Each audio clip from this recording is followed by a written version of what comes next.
प्रणाम सभी को, सारे श्रोताजनों को।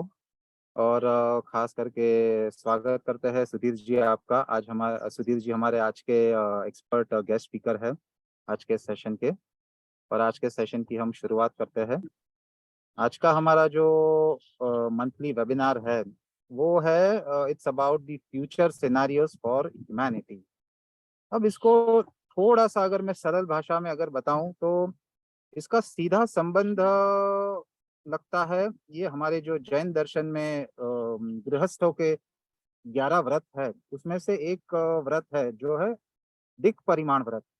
इसका सीधा संबंध ये व्रत के साथ जुड़ा हुआ है। हमने पिछले हमारे कई सेशनों में बहुत सारे एक्सपर्ट गेस्ट स्पीकर से चर्चा करी है, मेनली अबाउट परिमाण व्रत के बारे में, या उससे जुड़े हुए जो अलग अलग सब्जेक्ट्स है उसके बारे में, that why we should refrain from accumulation of material things। Okay, पर ये एक जो विषय है कि जहाँ पर हमें कहा जाता है कि भाई आपको आपका कार्य क्षेत्र सीमित करके रखना है। आपको आप किस दिशा में कितना आप प्रवास करोगे, कितना एक्सपैंड करोगे अपने अपनी एक्टिविटीज को, उसको आपको एक हमेशा एक डिफाइन करके रखना है, सीमित करके रखना है। अब ये जो एक विचार है, ये जो एक व्रत जिसे हम कहते हैं, don't you think that it goes against the traditional idea of हमें जैसे कहा जाता है कि भाई आज हमें सफल होना है, then you should think big, think global. क्या हमारे शास्त्रों में ये विरोधाभास क्यों है? Does it sound anti progressive, regressive तो कहीं नहीं है?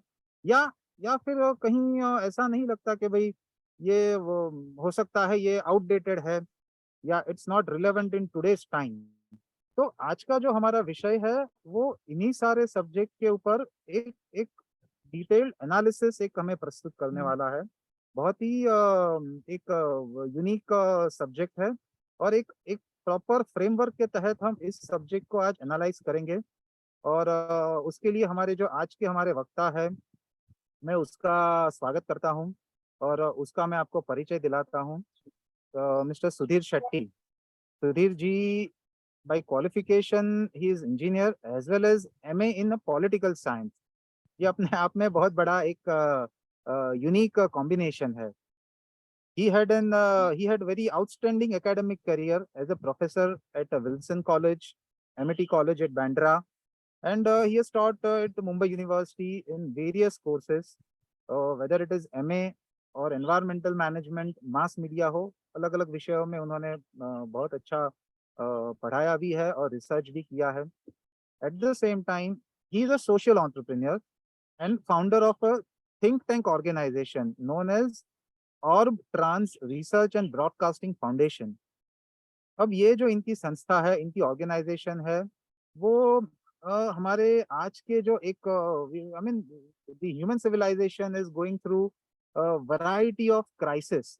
क्राइसिस की हम बात करें तो जैसे एक पर्यावरण का क्राइसिस है, एनवायरमेंटल क्राइसिस, जो कि सबसे मुख्य है, सबसे एकदम हाईलाइट में है। बट उसके अलावा भी बहुत सारे क्राइसिस है, जैसे फाइनेंशियल क्राइसिस।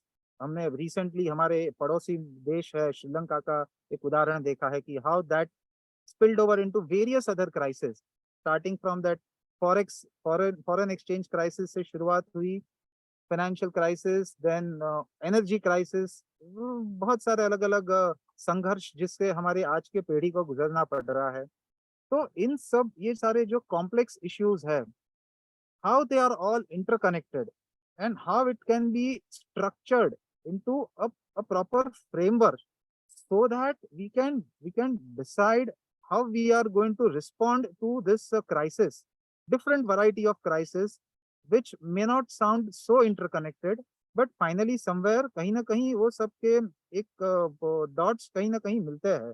तो उन सब के प्रति हम किस प्रकार से इसको रिस्पॉन्ड करेंगे? So he is an explorer. Basically, he's an explorer into such non-mainstream disciplines. And today he will take us into a territory which we don't know that we don't know। हमें यही नहीं पता कि भाई हमें क्या जानना चाहिए। पहले तो वो पता चले तब जाकर के हम उसके साथ कैसे डील करने वाले हैं, हमारा रोड मैप तैयार करेंगे। तो ज़्यादा समय ना लेते हुए मैं सुधीर जी से उनको आमंत्रित करूँगा कि अपना वक्तव्य शुरू करें। बट उसके पहले हमारे मेंटर डॉक्टर विपिन सर हमारे साथ हैं, तो सर को रिक्वेस्ट करूँगा कि अगर वो 2 शब्द कहना चाहते हैं आज के विषय के संदर्भ में, तो प्लीज़ सर। थैंक यू विशाल और सुधीर जी, आपको प्रणाम। अप्रैल महीने में जब भी मैं उदयपुर था और मैं कॉन्फ्रेंस अटेंड कर रहा था, जो इंटरनेशनल कॉन्फ्रेंस टू सस्टेन दी अर्थ, वहां आपसे मेरी मुलाकात हुई। मेरा मानना ये था कि आपको कुछ अच्छा समय दिया जाएगा, लेकिन एज यूजुअल कॉन्फ्रेंस में जो तो होता है कि आधे के घंटे के बजाय आपको कहा गया कि 15 मिनट में खत्म कीजिए। तो आपने जो जो कंटेंट उस समय पे दिए और उसके बाद में मैं आपसे 5 मिनट तक मिला, और आपने जो बात कही कि we do only look at climate crisis, लेकिन सिर्फ क्लाइमेट क्राइसिस नहीं देखना है, हमें क्लाइमेट क्राइसिस देखना है, हमें फाइनेंशियल क्राइसिस देखना है, हमें सोशल क्राइसिस देखना है। तो आपकी जो ये बात मैंने सुनी तो मुझे लगा कि नहीं, you have a content and you have a good research work on this. तो मैंने वहां से ही संगीता जी को फोन किया कि भाई हमारे नेक्स्ट अप्लाइड जैनिज्म में, because you see ultimately any religion which we talk about is to answer the questions through which we are going to have the problem, and each of these crises are actually becoming very critical in our life. We are not realizing it. एक तरह से हमें लग रहा है कि we are progressing, दूसरी तरफ में ये लग रहा है कि भाई whether we are really progressing or we are creating a hell for our new generation. तो आपके विचार हमारे सब यहाँ जो भी आज प्रेक्षक है उसके लिए बहुत बढ़िया रहेंगे। It was my desire to come and see you in Chembur at your office, but somehow the other, because of my other activities, I couldn't make it. मैं definitely आपको हो सके उतना जल्दी मिलने की कोशिश करूंगा। 28th of June I am going to USA for 3 months, लेकिन उसके पहले मैं कोशिश करूंगा आपको मिलने की। तो सुधीर भाई, the platform is for you and we want to listen to you, something which is so innovative, something which is so interesting, something which is so inspiring, which will definitely make difference in our life. So welcome Sudhir ji. Thank you. Am I audible to everyone? Yes, yes. First of all, good morning, and I would like to thank Dr. Bipin and Sangeeta ji for and the entire organizing team to give this opportunities to discuss this very critical, complex issue with a smaller group. मैं ये topic ही ऐसा है कि इसमें depth में नहीं जाएंगे तो मजा नहीं आएगा और चीजें खुल के नहीं आएंगी। एंड विशाल जी ने भी और विपिन जी ने भी जो बात का जो सारांश रखा है वो बिल्कुल सटीक बैठता है। तो मैं कोशिश करूंगा कि आज का जो डिस्कशन है, मैं इसको टॉपिक जो है, ये टॉपिक मुझे संगीता जी ने सजेस्ट किया था कि रीलोकलाइजेशन and deglobalization is something which will resonate more. But the interesting part about what I do is I can take any topic and I will eventually I could come to the core framework. So आज भी मैं वही करूँगा. There will be 2 parts in today's discussion. The first session we will spend very brief time discussing about what is this deglobalization or intensive globalization activity, why this is discussed. Very briefly, I will give my comments on that, and then I would approach the same question from a different lens altogether. So one or two points before I proceed. There is a general disclaimer for those who have not heard me before that there will be many new terminologies packed in this discussion. Many may be new to you. So there is no need to get overwhelmed. In the sense, what I'm trying to do here is create a coherent narrative. So if I'm introducing different concepts, it is only in the interest of introducing that particular lens. At the end of the day, I will try to weave all these lenses and ideas together so that it could make more sense to us. Okay. Please, I would request that if you can note down your questions, and when we would have our question answers session, that time we could take up all of them. The idea is to listen to the entire proposal, and then I will. And one disclaimer, that I am not an expert on all these disciplines. I would know these disciplines to the extent it answers the questions that is important for me. Okay, so I will try my best to address any questions you have. But as a disclaimer, as I said, I don't know. These are such big issues that people spend their entire lives in each of these disciplines. And I have only spent last 5, 6 years on these issues. I have my limitations, but I will do my best to defend the proposal to the extent possible. Okay, so I will be sharing my screen now. Is it visible to everyone? Yes. All right. So let me begin my presentation. So this is the broad outline. We will first take up the issue of intensive globalization and relocalization. Then we talk about then I will introduce the crisis response transition framework, which is my core proposal. In the end, we would discuss what could be the best case scenario and worst case scenario that we are confronting. So, before we dive into whether the future of humanity is in the direction of intensive globalization or whether it is in the direction of relocalization, let us try to visualize what an intensive globalization future may look like. What are the elements of this kind of a future? So I have broadly listed out certain features of this future. So I imagine it to be a very high throughput. So throughput as in highly energy and material intensive future, highly technology, high tech systems, and extreme complexity based civilization. So we are anyways a very high tech and complex civilization today. But if we continue to intensify globalization, we can imagine many orders of magnitude higher.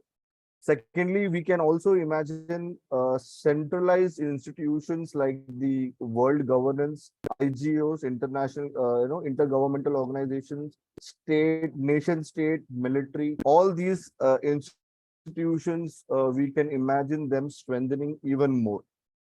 Thirdly, it will be a technology market dominated global economies, which will be largely dependent on technological performance and resource use efficiency. So we would be a very efficient economy because we will be deploying a lot of technology to make for higher performance sakes. You can imagine the dependence of every economy on other economies for essential critical needs like food, energy, medicine. This is already true for every country. We depend on other countries for many critical things, but this process will be intensified. As a result, we would have lower resilience to shocks. Next, we could also imagine a continued commitment to exponential growth of population size and economy as cultural goals. Like today, it is taken for granted that economy has to grow. It is it is at least one thing on which every nation of the world is unanimous, that economies need to grow exponentially forever.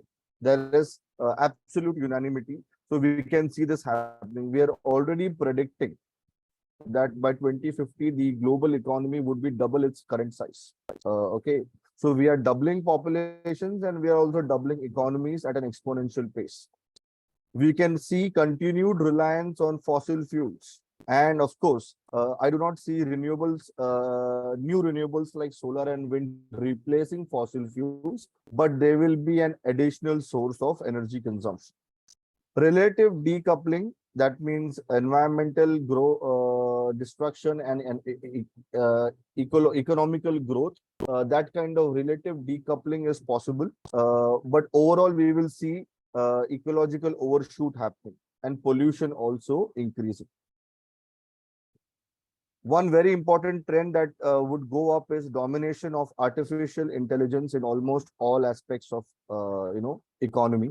So you can imagine at current pace, we can imagine by 2050 it is quite likely that AI will dominate almost all job sectors.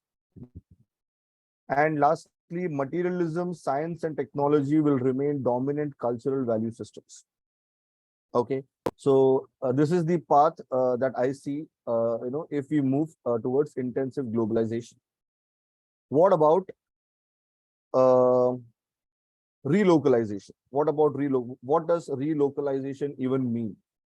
Okay, so relocalization is a concept uh, that also needs to be spelled out, because people have to imagine, what it really looks like.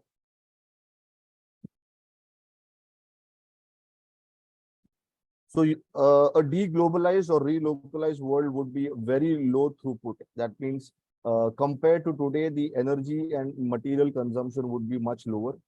Uh, it will be a low-tech civilization, and complexity would be extremely low. By complexity, I simply mean countries would not be dependent on other countries for critical needs satisfaction.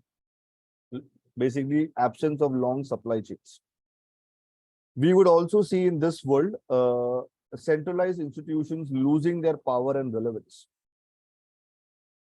We can see emergence of stronger decentralized local institutions like biocultural regions, villages, commons-based communities.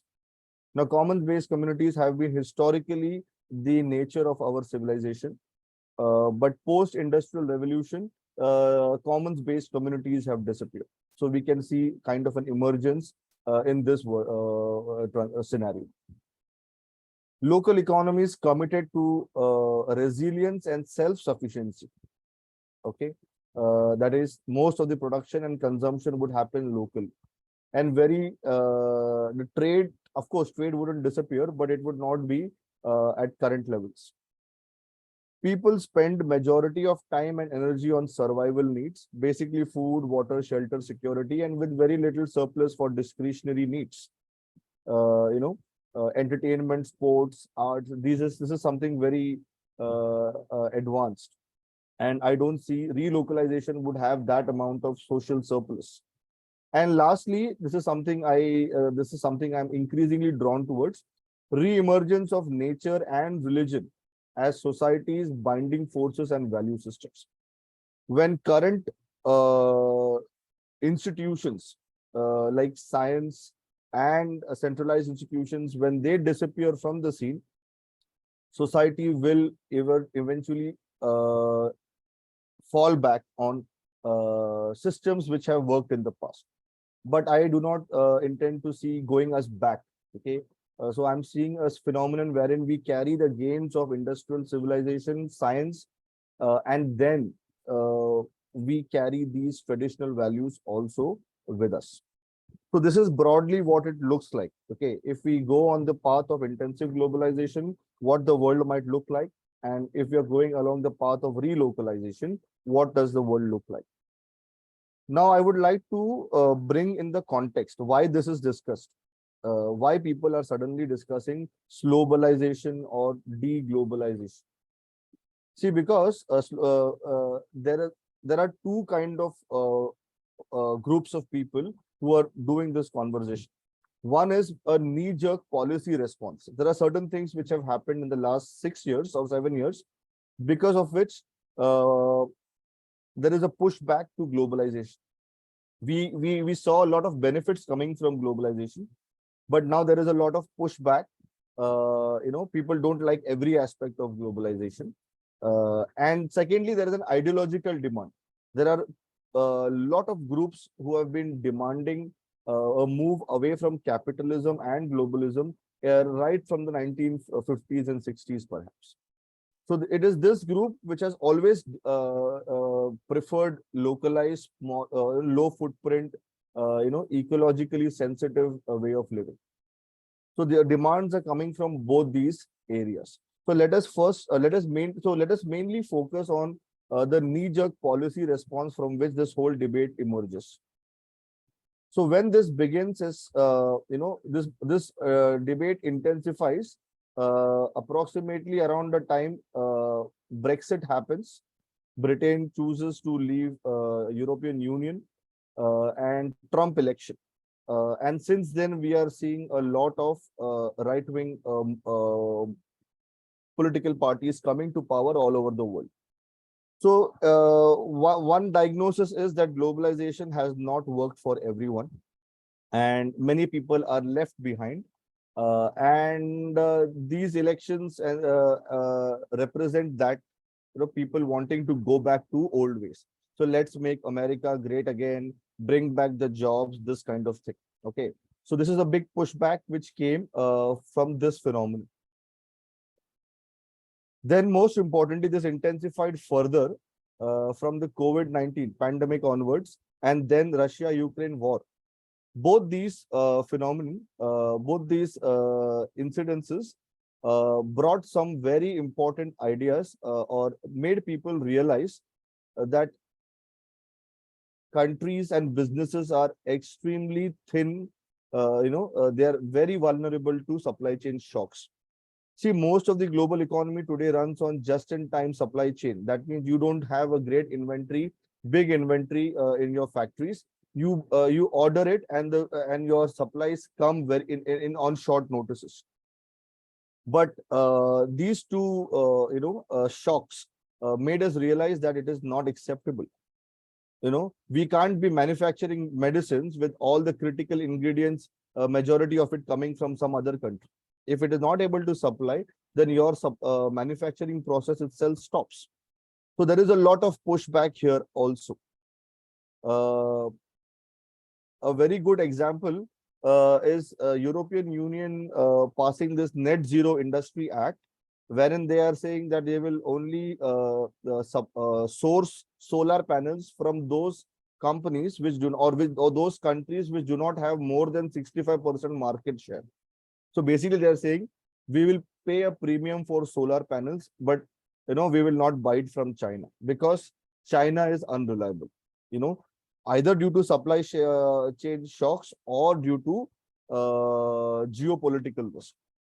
You see, this is unraveling of the globe. The whole logic of globalization was every country would produce something which it is good at. That means at a low price. Economy of scale was the logic.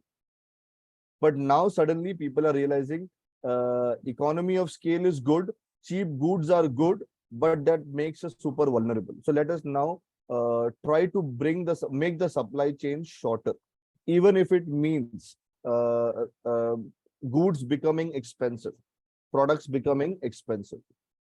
So this is the reason why people are quoting globalization and deglobalization.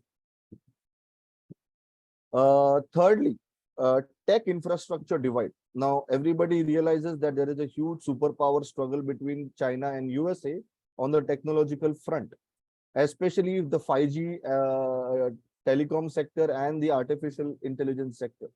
There is a divide. So there is, so there are two groups of manufacturers and suppliers. Now, countries are very, very skeptical.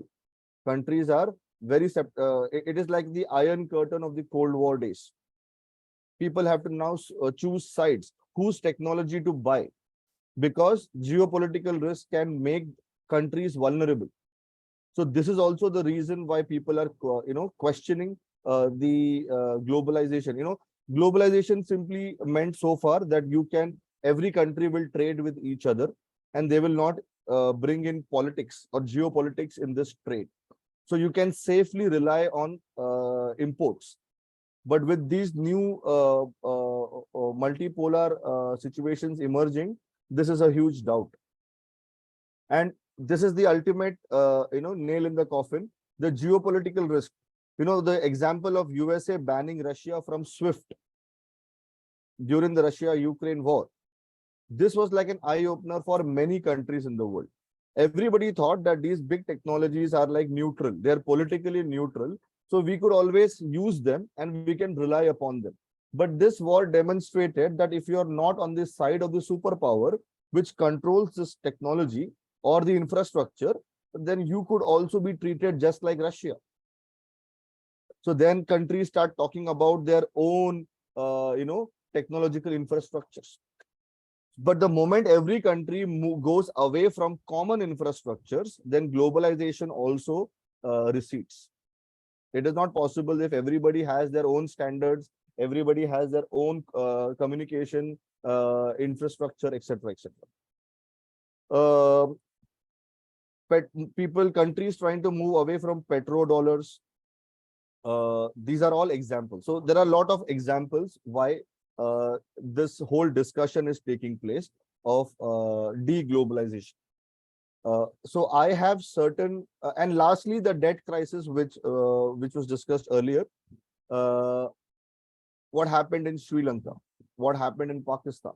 So all these phenomena are questioning whether globalization is the ultimate good. Does everyone benefit or only handful benefit from this? So these are all the contexts in which this debate emerged. Now, I would just like to briefly close this whole discussion by giving my take on what I think about the situation. Whether I think things are moving towards intensive globalization or things are actually moving towards deglobalization or relocalization. So what we see here is most attempts to augment national security or resilience are initiated this time not by markets, but by nation states. So this is not something which is emerging from the market or private sector. This demand is emerging from trying to bring some kind of self-sufficiency and stability and resilience in domestic politics. So this is emerging from nation states. This demand is emerging from nation states who feel vulnerable to supply chain and geopolitical risks. But should we take these initiatives or this conversations very seriously? I have a feeling that we need not take this very seriously at this point, because economic growth powered by cheap energy has become a cultural goal for all the nations in the world. All economies subscribe to this idea that economy should grow. And intensive globalization is at the heart of achieving such a goal. Okay, so any effort or talks about deglobalization will only lead to some kind of cascading collapse across the globe. And what is the best proof of intentions? So my view is commitment of governments towards physical infrastructure, especially the energy infrastructure, transport infrastructure. These are good indications whether a country is serious about tackling climate change or deglobalizing. And they are very good proxies to understand whether anybody is serious about these things. If you look at the investments made towards fossil infrastructure and investments made in other areas, it is a very good indicator that countries are assuming that world is moving towards intensive globalization. So we don't see any major trends in investments or in other sectors which indicate that any kind of globalization is voluntarily happening. Hence, voluntary global economic transition towards relocalization, that is producing and consuming locally for local needs, is something I don't see materializing. Okay. So this is the first part. So this is what I'm saying. Under current situation, I don't see this happening. But forced deglobalization or forced relocalization in the context of abrupt societal collapse due to the triggering of global crisis. Now, this is a different approach that we are about to explore in this presentation. So my take is, if things go on the way we are assuming it will go, then intensive globalization looks like the future. But now, if we can just step back and try to take a very holistic view of the situation, define the crisis, and then let us reassess whether relocalization or forced relocalization is a possibility or not. So let us, at this point of time, let us hold our judgments till we till I introduce the framework. Okay. So the way I look at the situation, it is something like this. Currently, we are at a juncture wherein four kind of possibilities are there. One is the techno explosion, that is intensive globalization wala future. Uh, where economy goes on exponentially growing, and somehow we are able to continue to manage this forever. Second scenario is the techno stability future, wherein uh, we can maintain current levels of global GDP or wealth. And of course, here we are talking about redistributing the wealth among nations more equitably.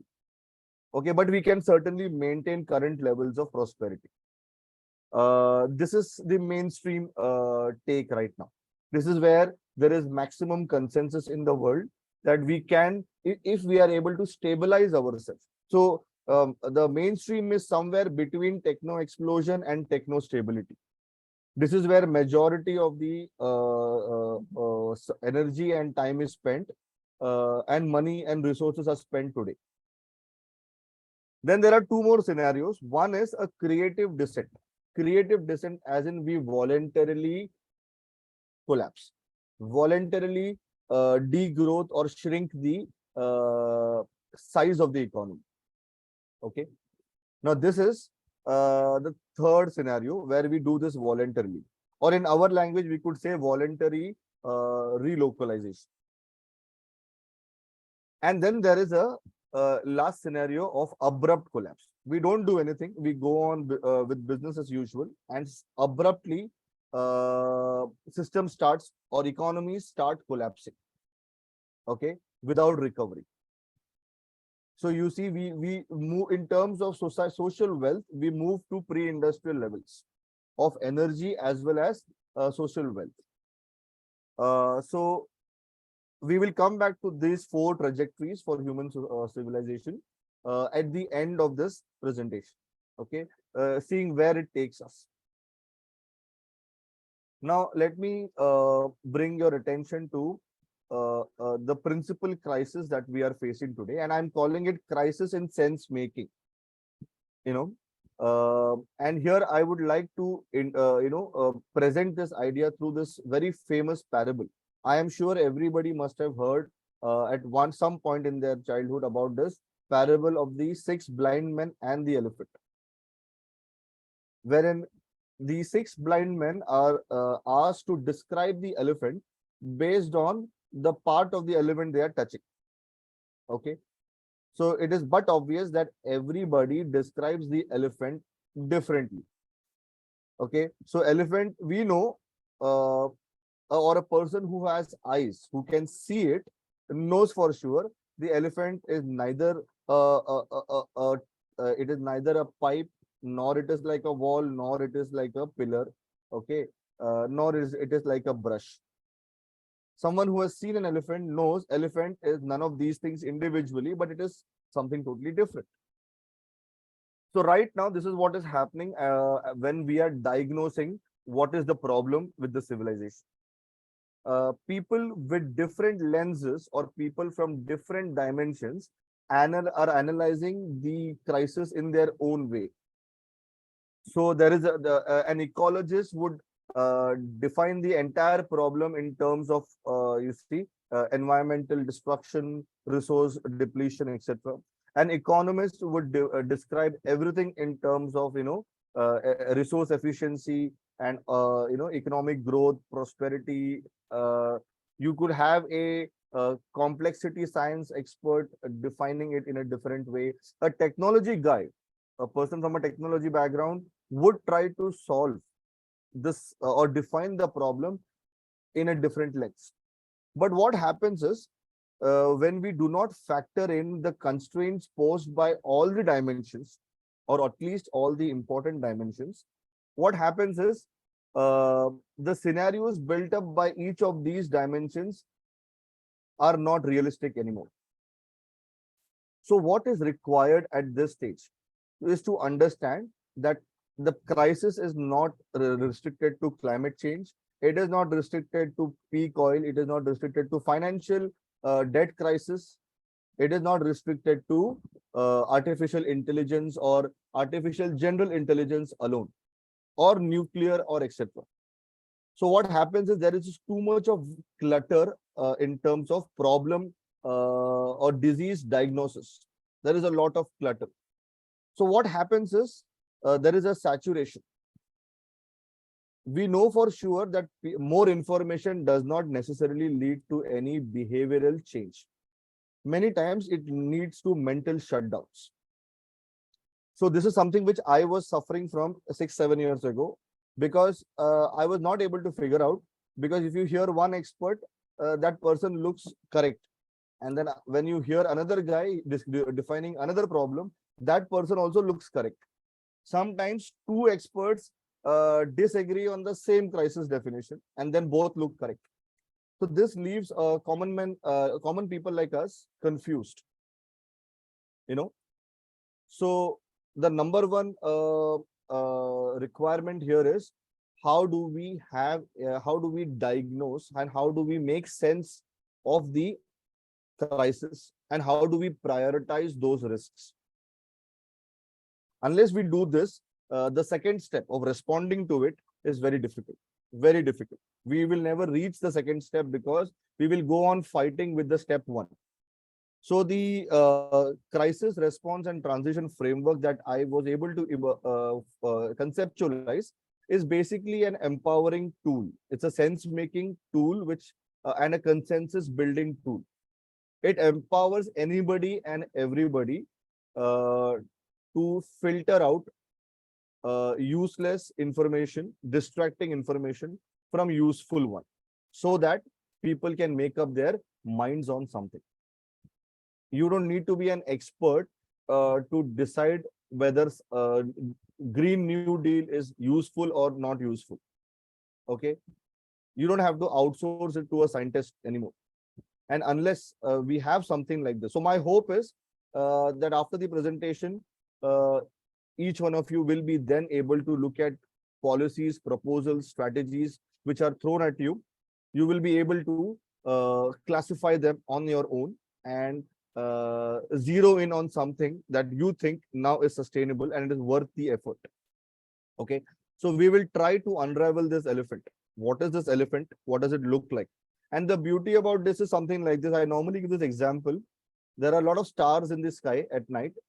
For people who do not know what a constellation looks like, you will never notice it. But once somebody shows you a particular constellation, it is very difficult to then unsee it when you look at the sky again. Okay, so it will be difficult to first recognize the elephant, but if you are able to once recognize the elephant, then it is very difficult to then unsee again. That is my proposal. I hope it works that way for each of you. So let us now define what is the crisis. So there are multitude of crises, but I am simplifying it. I am giving it a name. I'm calling it global crisis. Okay. And global crisis basically emerges in this context in two ways. One, it is the inevitable, abrupt, involuntary societal collapse. Normally, people talk about environmental breakdown and climate change, global warming, etc. But I look at societal collapse as an immediate threat, and not necessarily environmental breaking down anytime soon. That process may take time.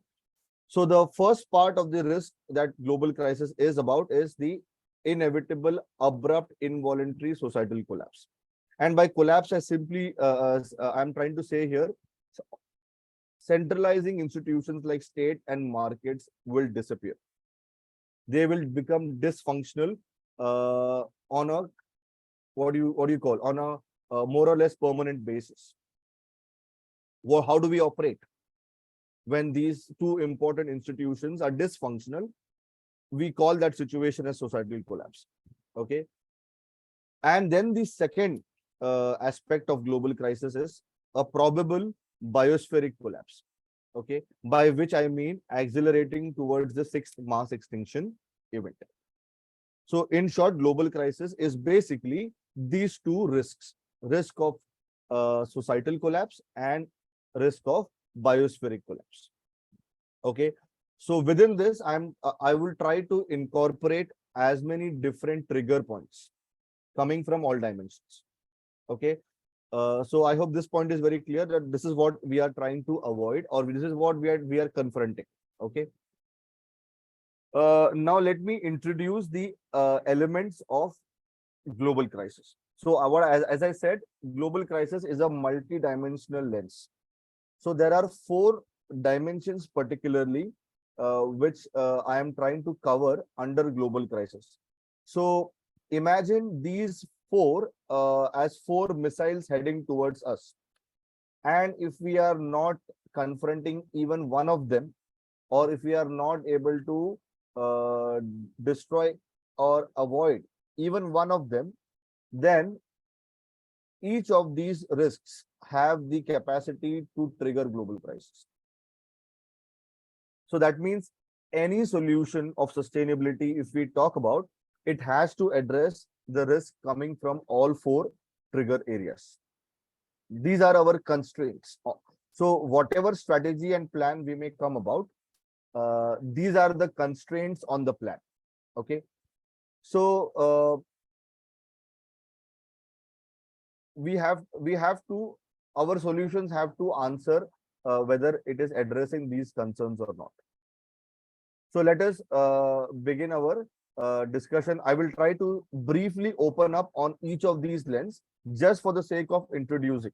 Okay, just to make a coherent argument before we go to the response classification. So first one is the economy energy nexus. Why I feel that societal collapse is more of an inevitable thing than a biospheric collapse. The reason being, there is a direct connection between economy and energy. There is no modern civilization without energy. There is no modern civilization without energy. Economists make a very big mistake of defining, economy in terms of money and finance. Okay, in real terms, the real wealth is basically should be defined in terms of material and energy terms. Real wealth is energy. Real wealth is material. Okay, now financial numbers make no sense if it is not backed by material and energy. Simple. Now you have to understand that pre-industrial revolution, we used to consume as a 1 billion population used to consume around 25 to 50 exajoules of energy. Fast forward 200 years, our population has increased 8 times. It has become almost 8 billion. And today we consume energy in excess of 600 exajoules of 600 exajoules. That is our primary energy demand annually. Okay, so this is equivalent. This is equivalent. So the per capita energy available for every person is today 9 times what it was 200 years ago. Each person has 9 times more energy available for us today compared to 200 years ago. And there is a very interesting concept of energy slaves. If suppose fossil fuels or such energy sources were not available, then how many people would be required? How many slaves would be required to do this work? So one calculation was made, and it is said that to make this global or to produce the world GDP, we require 500 billion energy slaves. If so much energy was not available, we required to 500 billion energy slaves working for us. We don't have 500 billion people. So imagine this energy, if when we lose access to this energy, we are suddenly at a very different level. That is why we call this energy descent future. So remember, there is a difference between losing access to energy and energy depletion. They are two different things. Here, I am not suggesting that we are at the risk of uh, depleting coal, oil, gas. No, I am simply saying we may lose access to this. And that means the death of modern civilization. Okay. Uh, why it is going to be possible? Now we have to understand two terms here. One is energy cost of energy. So to even get some energy, you have to spend some energy. So when coal, oil, gas were discovered, the energy cost or energy return on energy invested was very high. It was a ratio of 1:100. That means if you spend 1 barrel of oil, you would get 100 barrel of oil for using end use. This number has now reduced to 1:18 for oil. It is 1:52 for coal. And for solar and wind, it is 1:3. You see, you have to understand one thing. When the energy cost of energy is less than 5%, okay, then the global GDP flourishes. And this is documented that whenever the energy cost has gone above 5%, between 5 to 10, it has triggered recessions. So this is a very important metric to understand. And what is happening is we have depleted all the cheap oil in the world. All the low-hanging fruits we have already consumed. Whatever is now available is much deeper, requires more technology. That means the price, the cost of accessing it will go up. And remember, this cost is most important. Today, our petrol price is 100 rupees per liter. We will still drive our car. But when it becomes 1,000 rupees per liter, we will not drive the car anymore. It's inelastic in that sense. Similarly, society cannot afford to spend more than 5-10% of its wealth or 15% of its wealth on energy, because we need surplus for other things also. So ऐसा नहीं है कि the cost will go up and we will go on buying it. That won't happen. And this is how the economy triggers. So I will come back to this point later, but yeah, this is a very important point you have to understand. The energy cost of energy is going up. Energy is still available. Don't go by production numbers. We have paid a very high price in terms of accessing it, and secondly, the pollution which comes with it. So the available oil, coal, and gas is extremely polluting for the environment, and it is extremely expensive. There will come a point where we may not be able to afford it. Simple. Energy will still be there. And the second risk comes from the fossil stranding situation.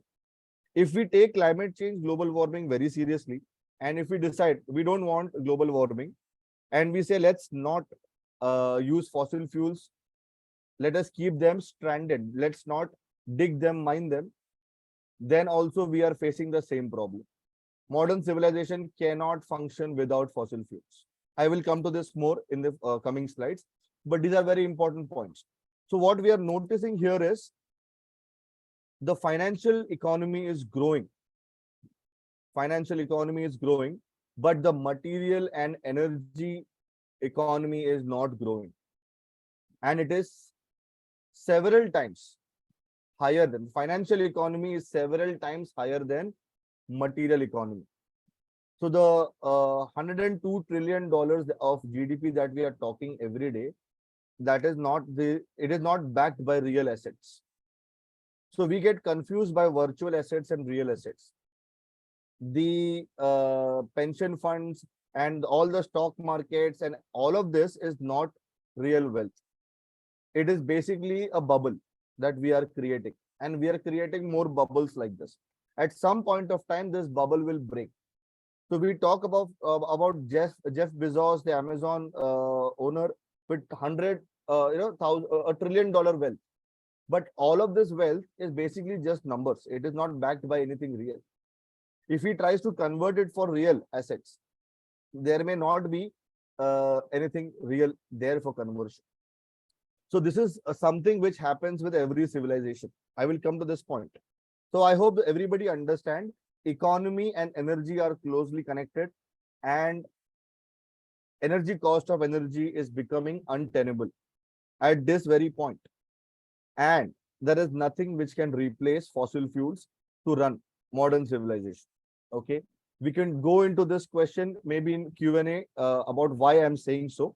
But as of now, please take it on my word. We could explore this in the Q&A session. Then coming to the second aspect, what do you mean by complexity?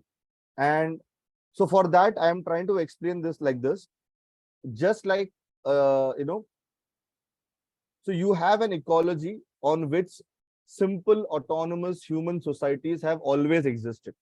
Right from hunter-gatherer to post-agricultural revolution, villages, simple autonomous societies have always existed, but some of them emerge into large empires. And it is these cities or empires that we are calling complex civilizations.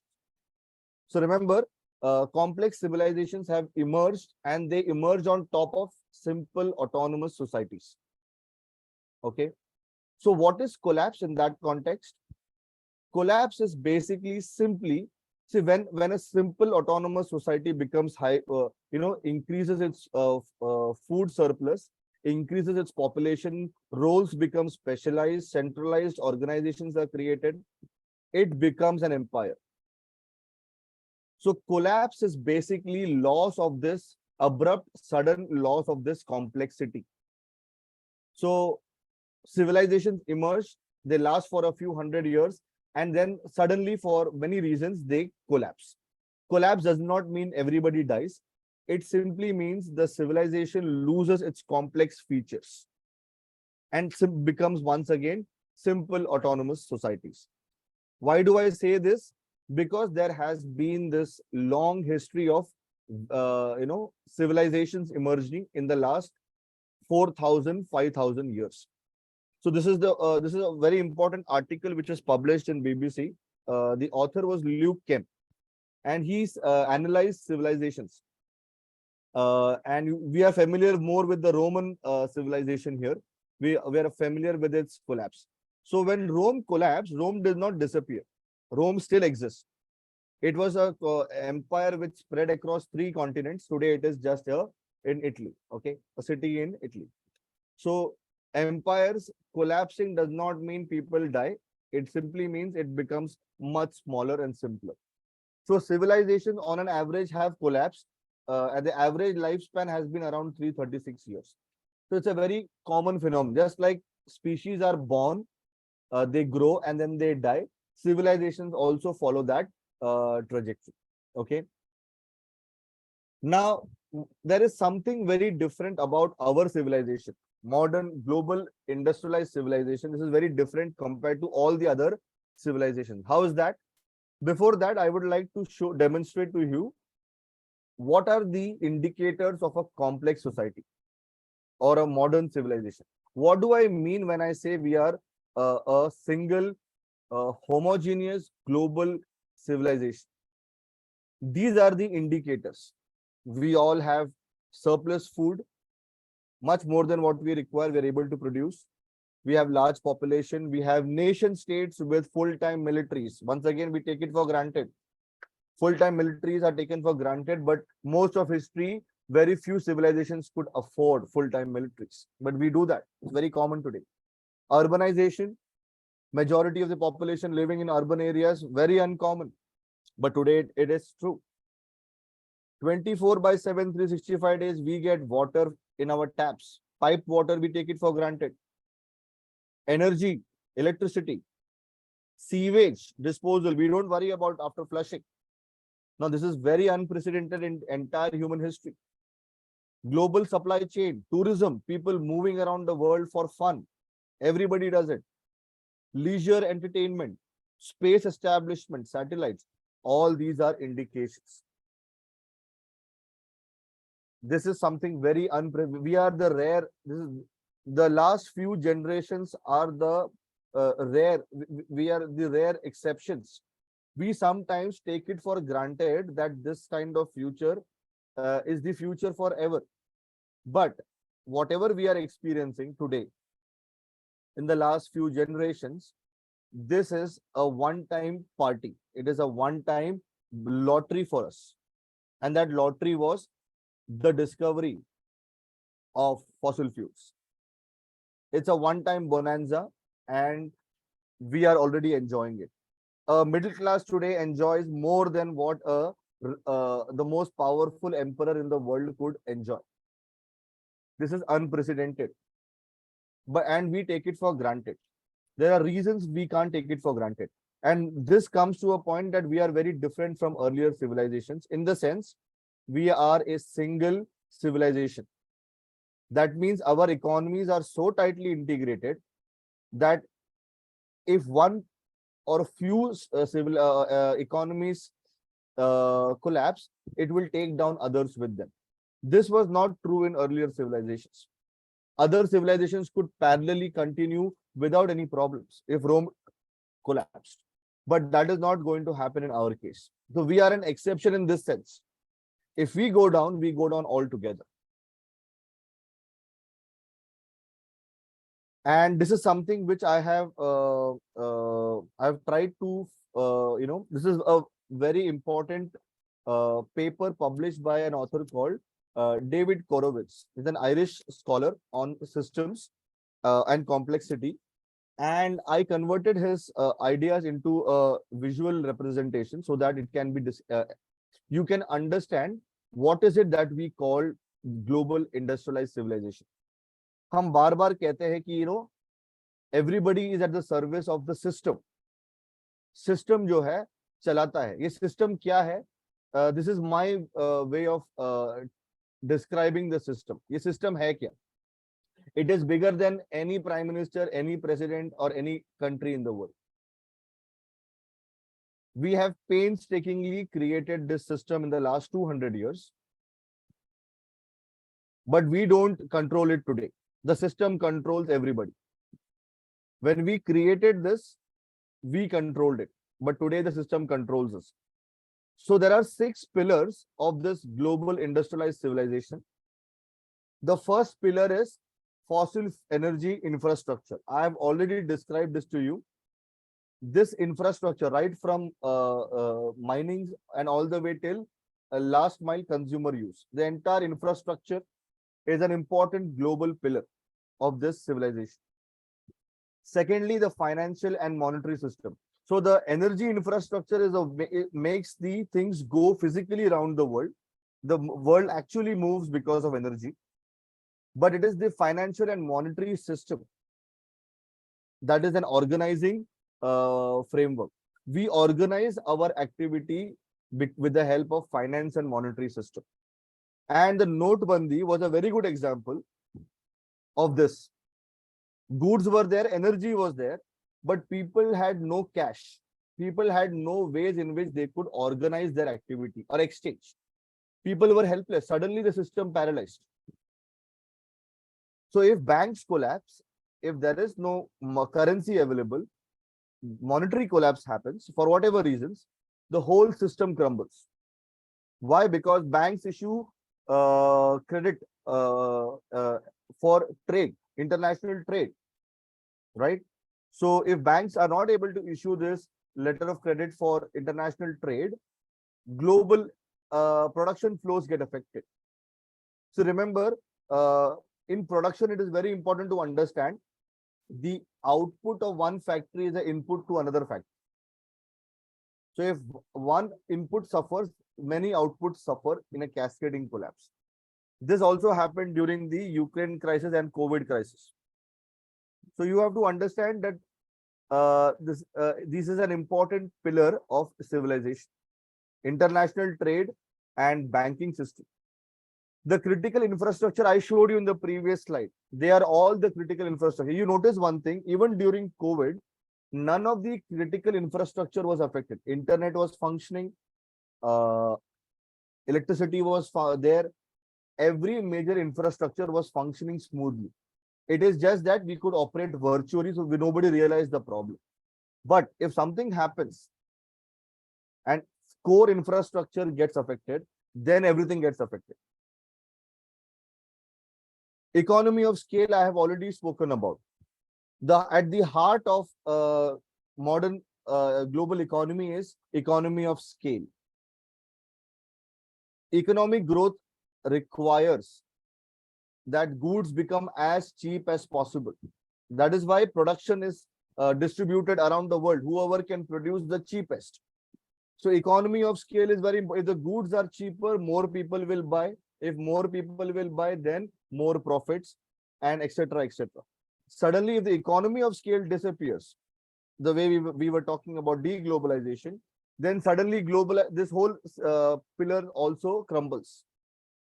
And lastly, the trust deficit is very important. What happens is during the adaptive behavior, people do not panic. If people do not panic and people do not lose trust in their own citizens and in other countries, then the system functions. For example, when Sri Lanka was experiencing a crisis, Sri Lanka found it very difficult to trade with other countries because countries were not cooperating. So what happens is trade is basically about trust. I give you credit because I want to do more business with you in future. But if I know that your country's future itself is bad, then I will say you give me hard cash, then only I will trade with you. So what happens is loss of trust. If every country starts to look after its own interest, then what happens? Then globalization and the entire economy crumbles. Now, this is the big problem. This is a very big problem. If everybody looks domestic, then the entire civilization crumbles. So so basically, this is an indication of high tech and high complexity civilization. To make all these 6 pillars function without interruption all the time, extremely high level of complexity, coordination, and technology is required. Now, one thing has to be understood that all these pillars have to perform simultaneously. And even if one crumbles, it will take down others in a cascading collapse. So imagine our civilization is like an patient in the ICU ward. Even a small disruption can be life-threatening. It is sheer miracle that the entire economy operates so smoothly all the time that we take it for granted. Just like a patient cannot be stable, cannot be expected to stay in the ICU for too long. Similarly, we cannot be expected to not expect collapse in such a complex and such a very well calibrated system. Now, remember what is making all these 6 keystone hubs operational? It is these 3 things. Access to extremely cheap energy. Cheap energy means energy cost of energy should be within manageable limits, less than 5%. Year-on-year exponential growth and globalized economy. This is at the root of modern industrial civilization. You take away cheap energy, you take away economic growth. I hope everybody is familiar that it is compulsory for global economy to grow at 3%. If economies do not grow consistently at 3%, then banks start to fail because of the interest payments. So it's a compulsion on the system to grow continuously at a minimum percentage. Okay, so this is a very tricky thing. We have to keep on growing. And to grow, you have to be globalized. You cannot be satisfied. You cannot be content. That is why you notice that we produce not because of satisfying need, we produce for the sake of producing. Every country, every manufacturer, every company wants to be the number one. Everybody wants higher sales the next year. Why is that? Are people crazy? No. It is a systemic demand that everybody grows. We are slaves to this system. Whoever does not cooperate with this system loses out of the race. Any country, any company, any individual. So this is why, this is what controls politics. This is what controls economics. This is what controls day-to-day decision making of everyone. So whenever you talk of system, this is the system. We are all at the service of this system. Every government, every company, every organization is at the service of this, of the goals of this system. If you are cooperating with the system, you grow with it. And if you do not, you are out of it. It is this invisible system that we have to understand. Growth is, economic growth is an imperative compulsion on the system. That is why you will notice that environment and none of these things are stopping us from anything. Because if you stop, you start crumbling. We have devised everything around economic growth. So this is what happens with every civilization. Year on year, every civilization becomes big, it becomes, spreads itself too thin, and then there is diminishing returns on the system. And then that civilization has to self-correct. This is exactly what has happened to us. Okay. So any pandemic, any cyber attack, any back-to-back shocks, the system has resilience only to a particular point. After that, back-to-back shocks we may not be able to take. And as I said, it only requires one major catastrophe, one major pillar to crumble anywhere. It will spread in other areas very fast. That brings us to the third dimension of the economy, ecology. We all understand that economy is embedded within the society, people, and the entire society's needs are satisfied within the context of environment. So environment produces ecosystem services which societies and economies need, without which we cannot survive. No species on the planet can survive if ecosystems do not produce ecosystem services in a healthy way. But we are doing something that is interfering with this good system. So how is it that our economic activity is basically affecting ecology?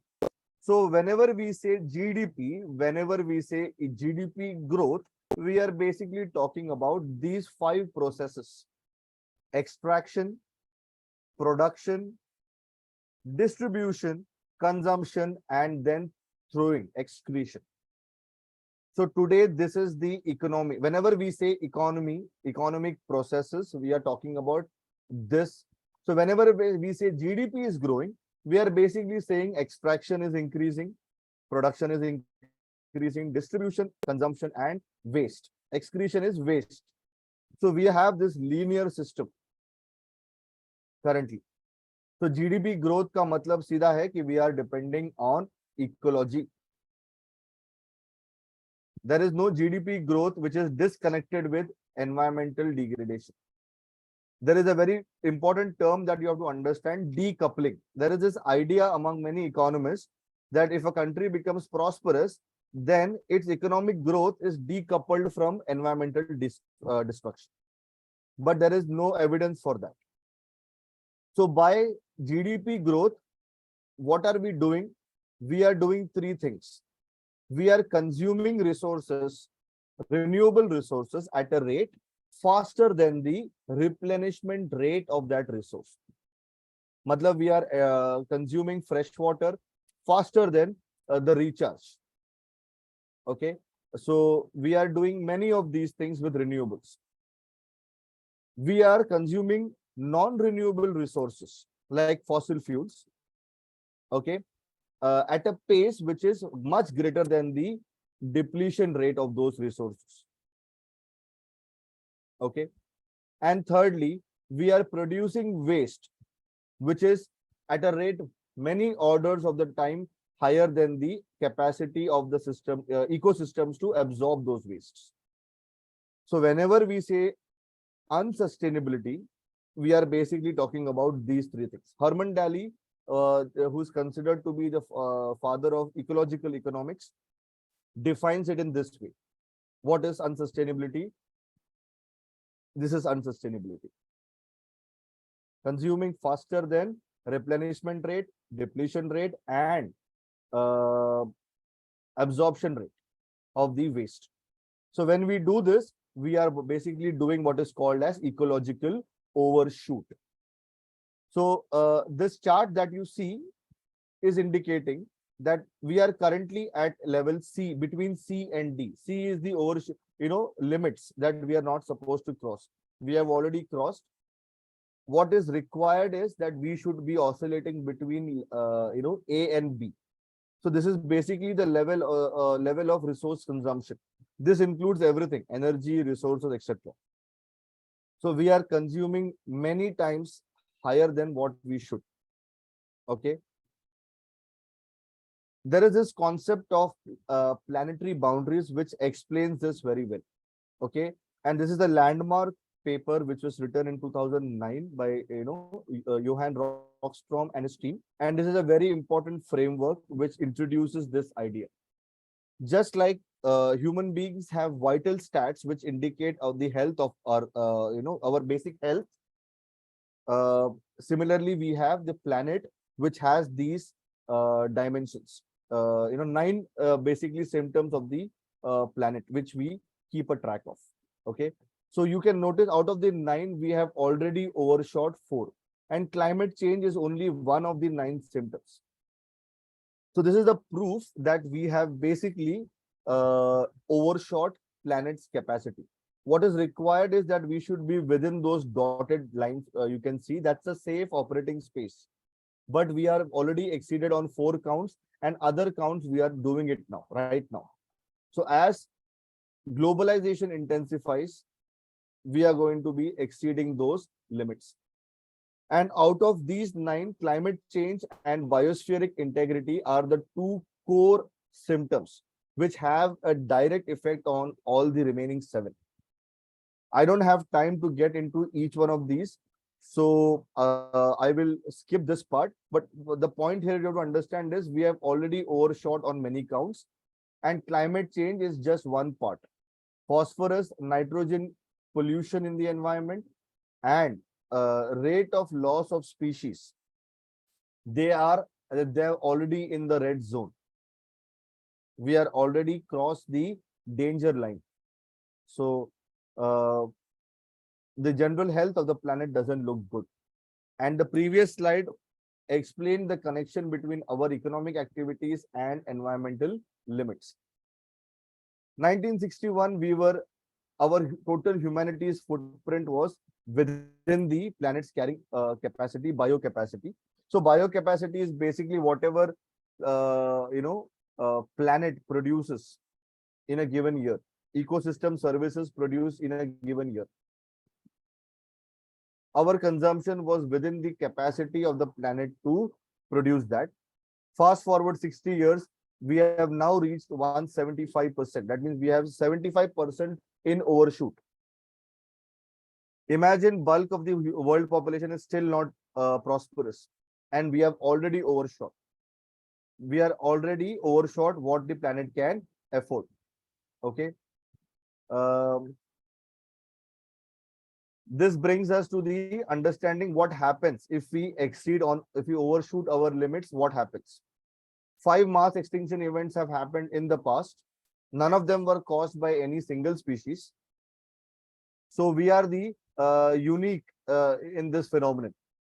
Okay, so mass extinction basically means mass die-off of many populations and the ecosystems collapsing completely.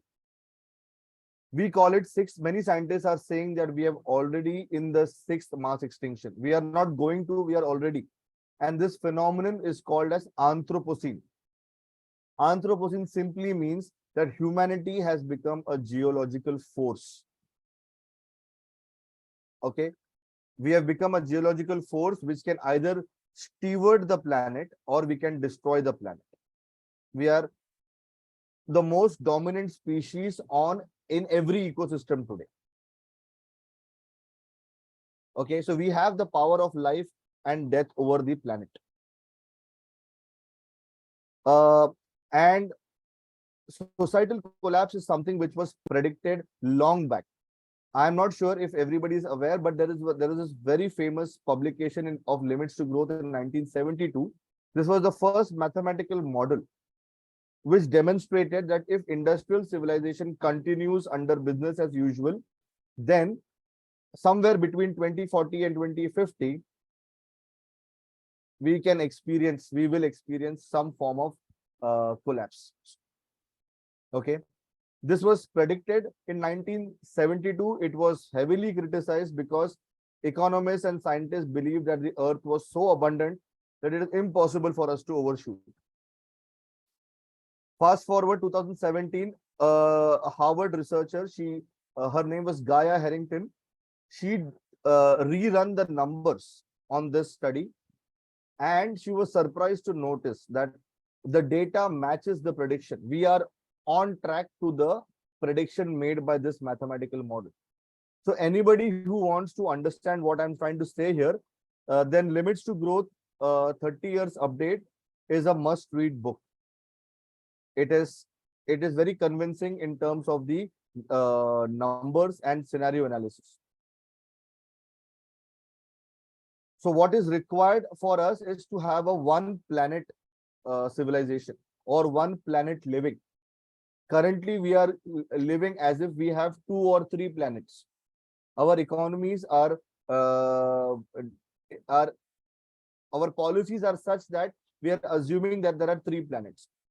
So there is a requirement of bringing down our throughput radically. So this is the ecological overshoot analysis. Okay.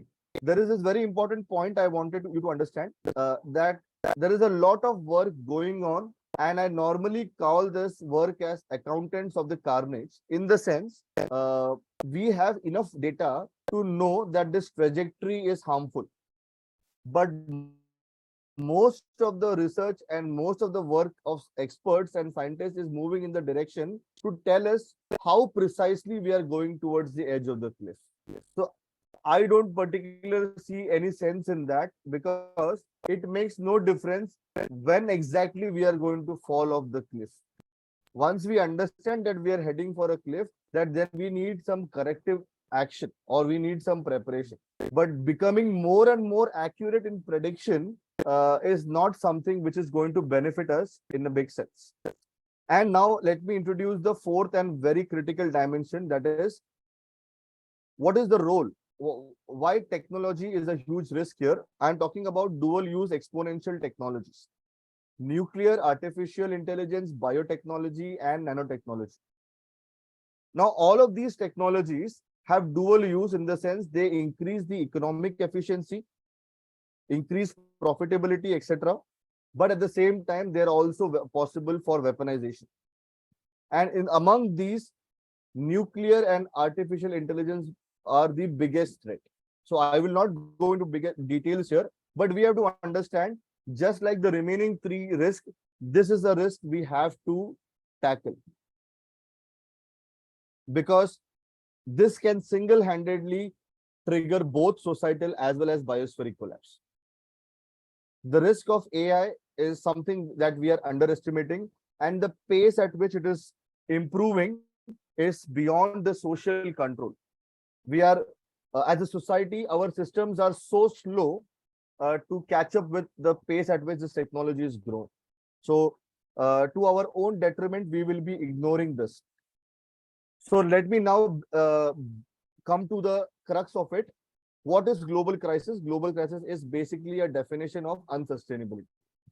That means any system which is having unsustainably high throughput, that is energy, ecology, material footprint, any system which is having high rising cost of energy, any system which is super complex in the sense high-tech system dependent and dependent on long supply chain, and any system which is allowing runaway exponential technologies to proliferate without control.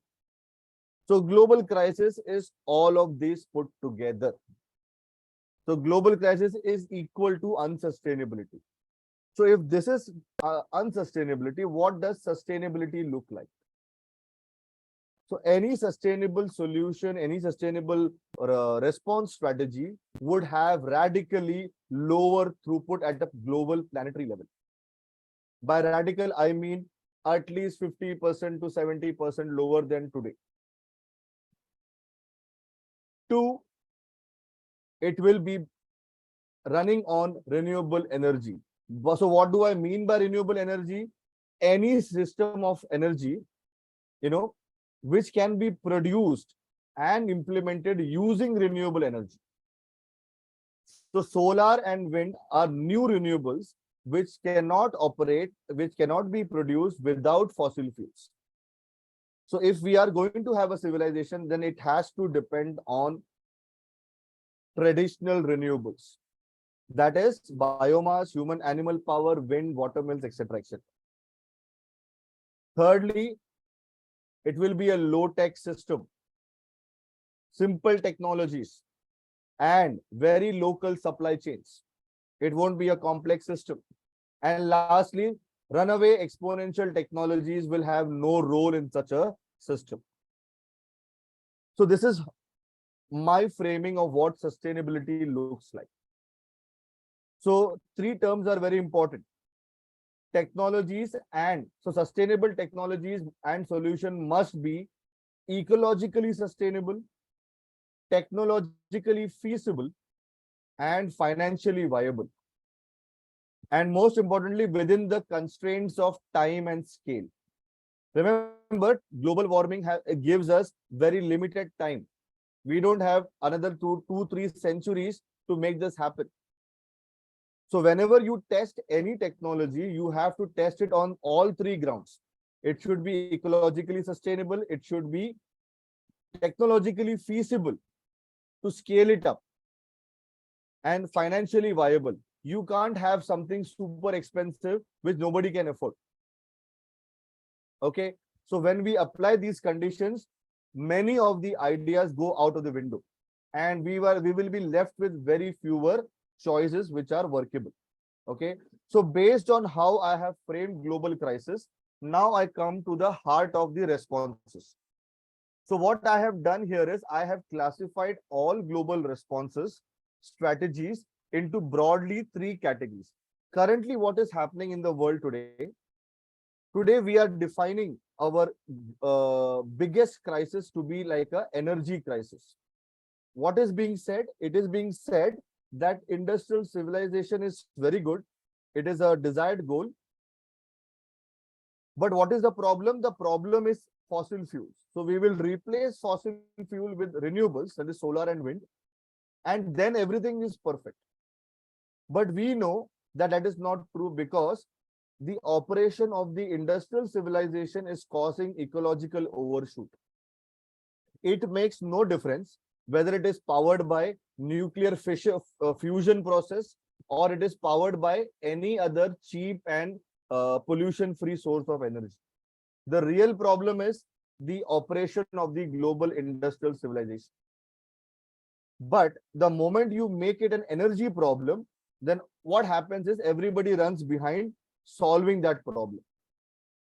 But in my understanding, it is a wrong framing of the problem. We are not facing any energy problem. The real crisis is overshoot. The real crisis is industrial civilization ka operation. We need a different kind of a civilization which does not create overshoot. If you ask this question, then suddenly different answers will emerge. But if you simply ask climate change is a problem, then you will say renewable is the answer. And then all the grants, all the research money will run in that direction. So today, that person or that organization is considered green, who is basically working in the field of renewables. Simple. So if you are green, if you are renewable, matlab you are doing a great job. It is assumed that it is possible to be done.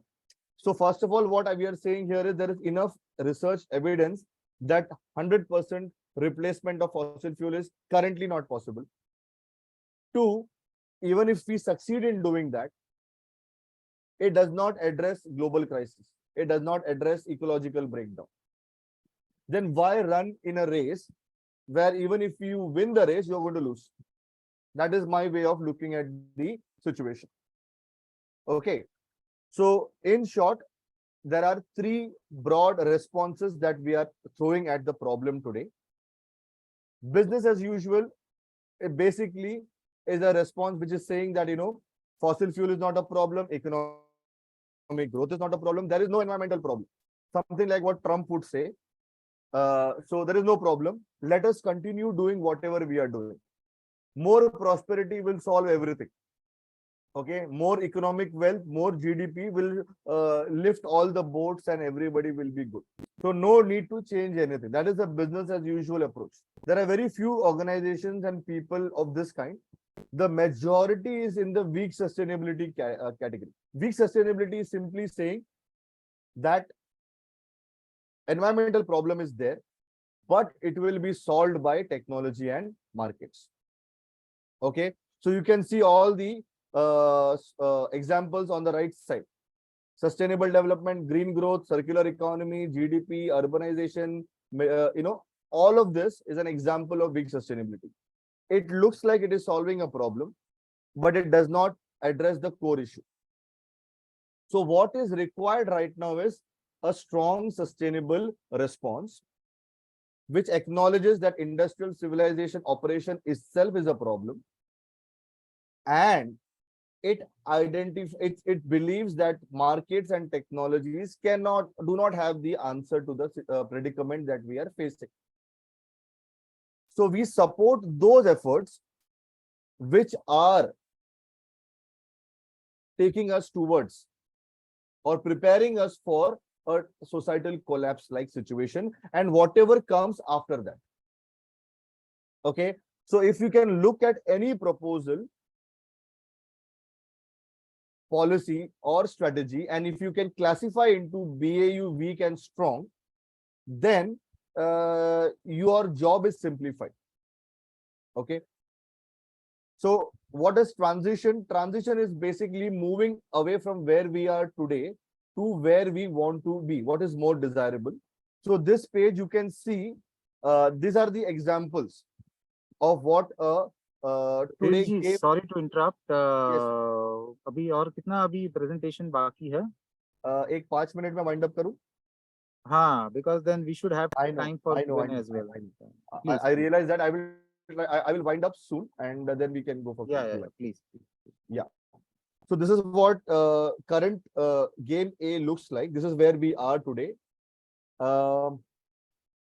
But what is happening right now is we in my understanding, we should aspire for strong sustainable responses and a strong sustainable future. So these are all the efforts, commons-based efforts, bioregionalism, open source initiatives, transition towns, eco villages. I don't have time to go into details of this today, but these are the efforts which have the potential to take us to a more sustainable future. Okay, so it is important that more light is thrown on their efforts, that we understand the potential of these efforts and these strategies, and enough resources should be diverted in this direction too. So coming back to the final thing, in my understanding, we are in between creative descent and collapse, kind of a abrupt collapse and creative descent. So abrupt collapse is something that is most likely because of the following reasons. You see, the human nature itself is going to be the biggest obstacle. What is this Homo sapien is saying? And so while the end of the world scenario will be rife with unimaginable horrors, we believe that the pre-end period will be filled with unprecedented opportunities for profit. So this is exactly what goes on in boardrooms of corporations. They would like to make profit from this sinking ship also. And this is something, it makes more sense to us. Assuming the present trends continue, the odds are quite good that we will be the best informed extinct species on the planet. Even with all this information, it is unlikely that we might do something before it is too late. Okay, we have this ostrich-like mentality. Whatever doesn't conform to our preferences, we tend to ignore them. Okay. So coming to the final conclusion, we are facing a catch-22 situation. Catch-22 situation in the sense, everybody understands that we should do some critical surgery to this system, but nobody does it. This is the big problem. So deglobalization, relocalization, fossil fuels stranding, all of these are examples of that critical surgery. The problem with this surgery is, if you do it, the patient will collapse immediately. And if you don't do it, after some time, the disease will kill itself. So no government, no leader wants to do it. And that is why you will see that the climate negotiations have been going on for the past 4 decades, but nothing has happened. The needle has not moved. This is one of the big problems of this situation. As a result of this, I am forced to conclude that the most likely worst case scenario is we confront a societal collapse like scenario unprepared. So my view is we cannot avoid a societal collapse because of the situation in which we are. So worst cases we go in unprepared, and the best case is you prepare for this transition and wait for the we do all the preparations necessary to deal with this transition. That is something which is not happening. I would apologize for taking more time than was actually allocated. Uh, Now I am open for questions. Ajit ji, if you can please coordinate this Q&A session. Yeah, sure. Jagatji, you had a question.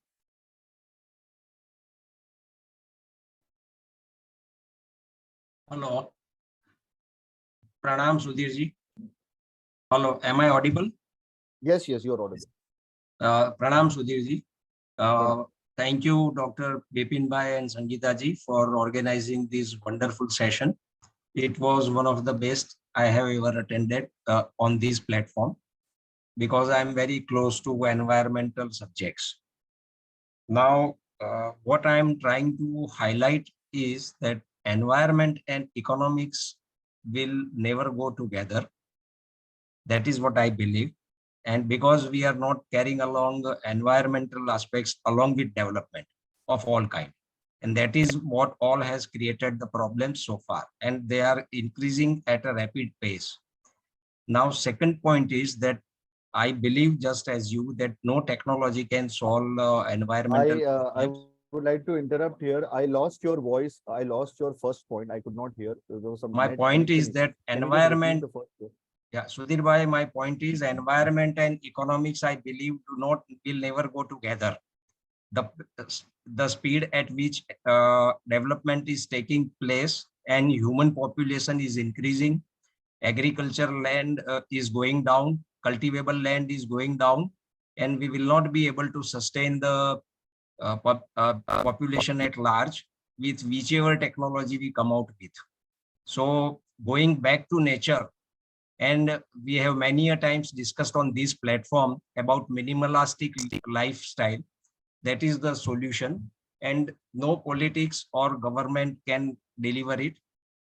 And so everybody has to start on their own only, whatever they can do the best for themselves, for the society, and for the coming generations.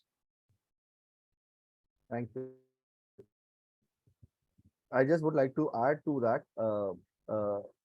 The problem here is not whether we as an individual decide what we decide. The problem is going to be the transition.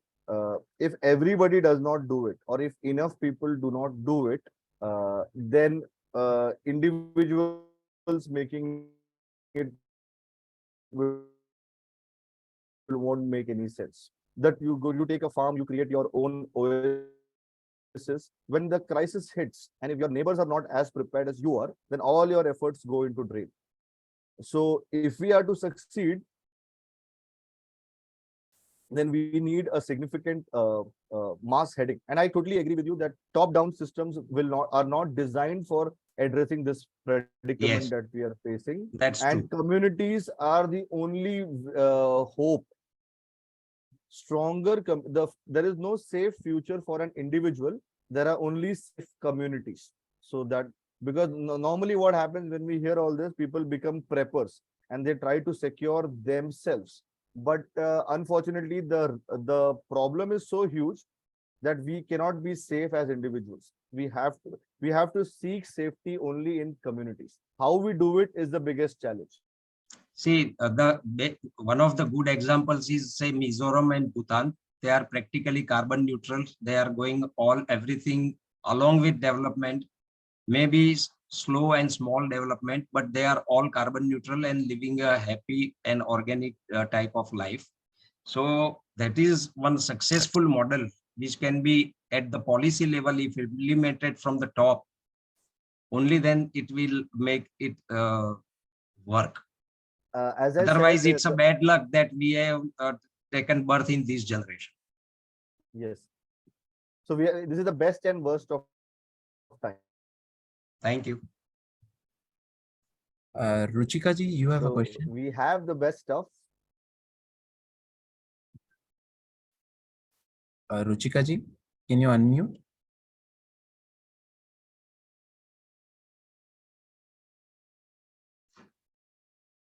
Yes, thank you so much.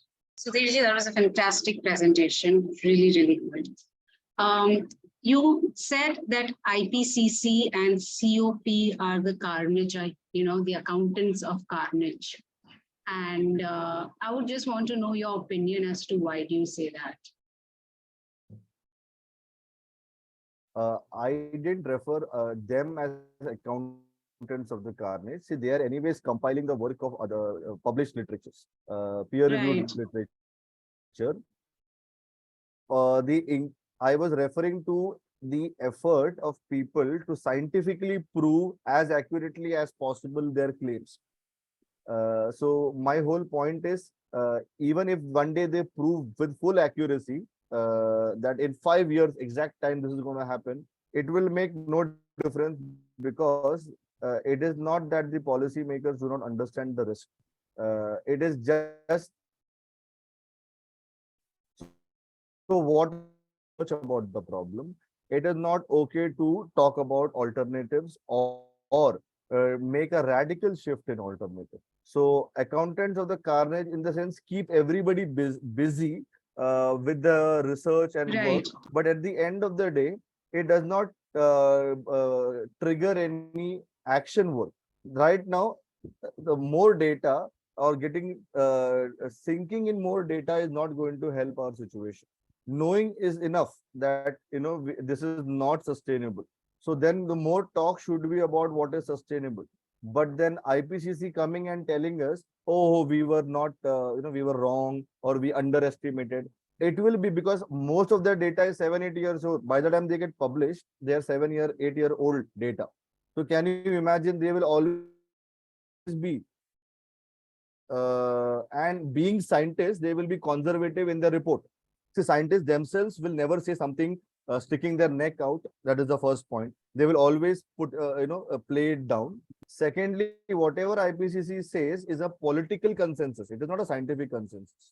Right. And political consensus will always is committed to the service of the system, which I was talking about. The system wants growth.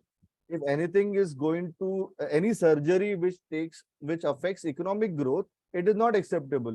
So when you and I know it already, then why bother too much about the warnings? Why bother too much about the next report? Now all the predictions of IPCC are taking 2100 as the basis. Now what is the logic behind that? Why 2100? What is the reason behind it? There's no reason behind it. So you are assuming that every problem is 8 decades away. Now what happens is, when you say 8 decades away, all people who are deciding, they're saying, okay, I am going to be dead. I don't have to worry. So different kind of decisions happened. So that is why I said it's okay to have numbers. Even I research, but then beyond the point, I don't bother about accuracy. I am more concerned about action. That is why I made that comment.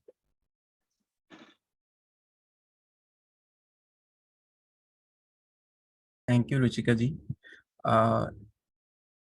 और किसी को कोई सवाल है? Does anybody has any questions?